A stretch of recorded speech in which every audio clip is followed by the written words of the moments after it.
Shalom shalom PPDT. Nina matumaini ya kwamba sisi wote ni wazima na yale mambo ambayo hayaendeki tuyaachie Mungu. Tusome neno la Mungu katika Mwanzo sura ya kwanza verse ya 5.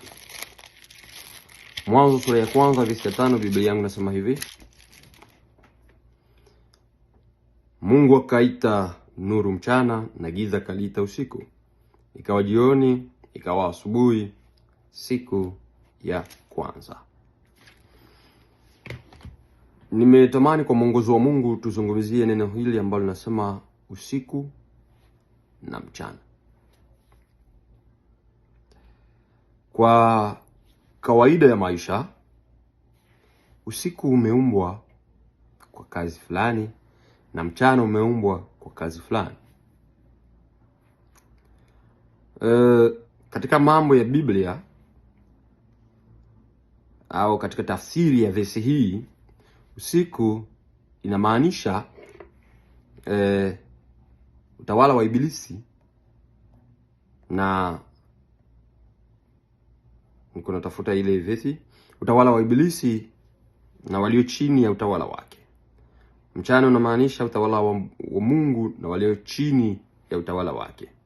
Unaweza kuisoma katika Yohana 12:36, Waefeso 5 verse ya 5 hadi 9, Wathesalonike wa kwanza verse ya 5, sura ya 5 verse ya 3 hadi 6.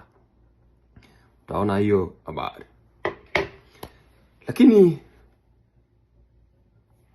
tuangalie vizuri. Mungu alipoumba mchana ni ili tufanye kazi, na alipoumba usiku ni ili tulale, tupumzike. Unifuate vizuri. Mchana ni kwa ajili ya kazi, usiku ni kwa ajili ya kulala, kupumzika.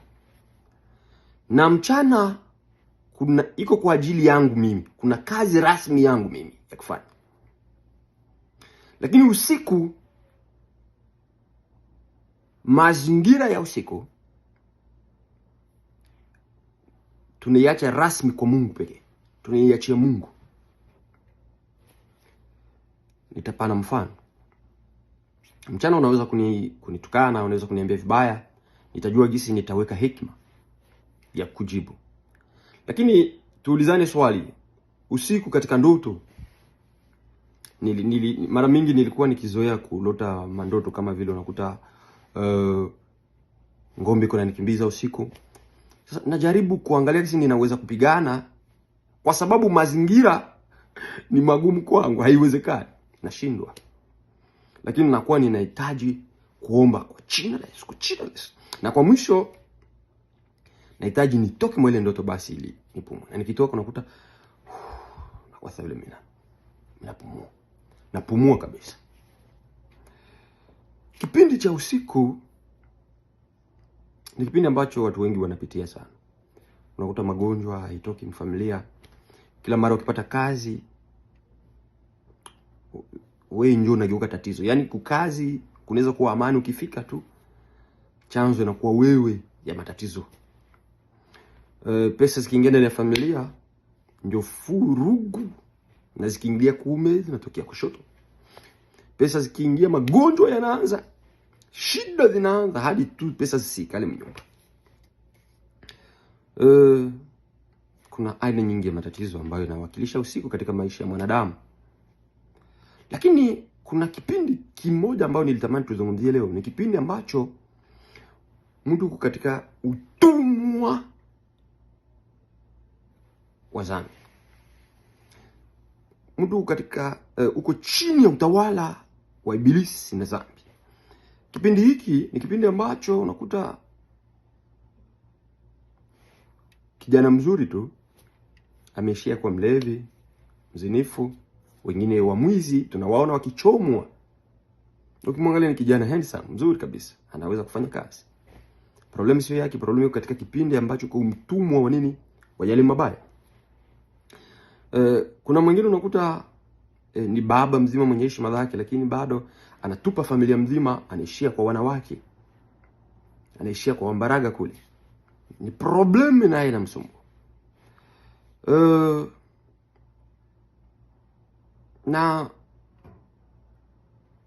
mimi na wewe sasa, haijalishi huyu anaweza kuwa ni mlevi kiasi cha kutosha, huyu ni mzinifu kiasi cha kutosha, lakini bado mimi na wewe hatujakuwa tofauti na yeye. Kwa sababu Biblia yangu inaniambia vizuri, Warumi 3 ukianzia verse ya 9 na 10 na 11 pale, asema hakuna mtafutaye Mungu.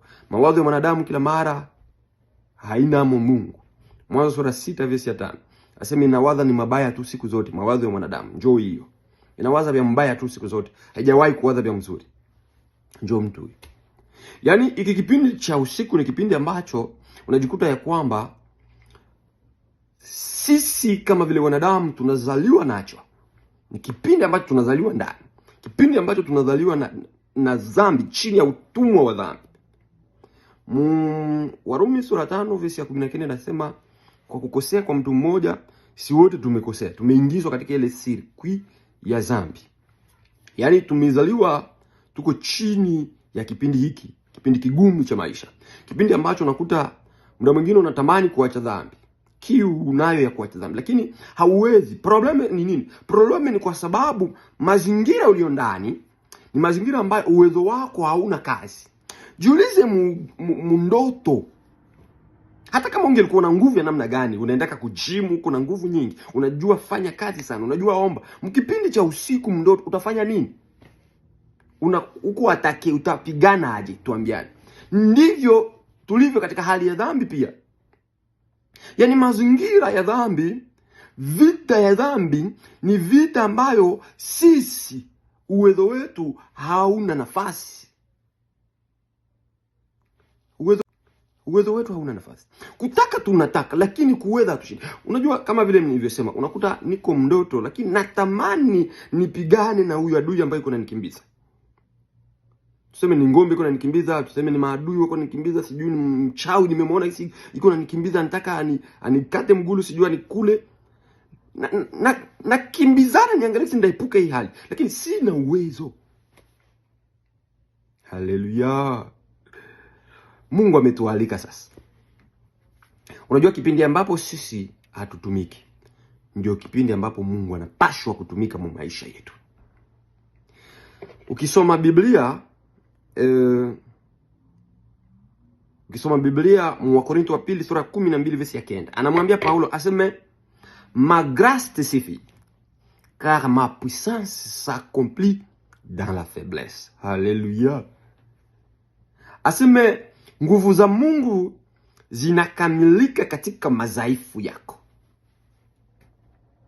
Kipindi ambapo uko dhaifu ndipo kipindi ushindi unakuja kwa njia ya Mungu. Ndio maana neno hili nimekuja nalo kwako kwa siku ya leo.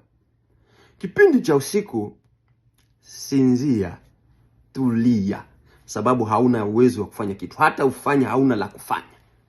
Mwachie mwenye kufanya afanye. Haijalishi ni giza gani, haijalishi ni ndoto gani, haijalishi ni vita gani ambayo iko napigana na wewe. Tulia, lala tu. Mwenye kupigana iko napigana kwa ajili yako. Yeye amepigana, anakukabidhi ni ushindi tu. Tulia. Tulia mu maisha.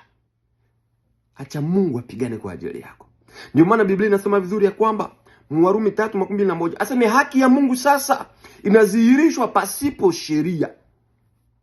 Yaani mahali ambapo sisi tungepigana, Mungu sasa amepigana ili haki yake idhihirishwe, atupe sisi. 3:24 aseme imehesabiwa haki bure sasa. Mungu anatupa ile ambayo amefanya kwa ajili yetu. Haki bure kwa njia ya Yesu Kristo. Haleluya. Dhambi hata zikusumbue namna gani, jua ni kipindi cha usiku na kazi yako ni kulala. We lala. Mwenye kutumika iko na hautamwambia tumiki. Bila hata wewe kumuita, anajua ni kipindi yake ya kutumika. Atatumika kwa ajili yako. Unavyolala unafanya nini ili uamke? Kama jinsi hakuna unavyofanya ili uamke, ndivyo ilivyo katika hali hii ambayo tuko tunazungumzia. Acha Mungu azungumze na moyo wako. Sijui ni kipindi gani unapitia katika hali ya dhambi, lakini Mungu azungumzie na wewe. Amen.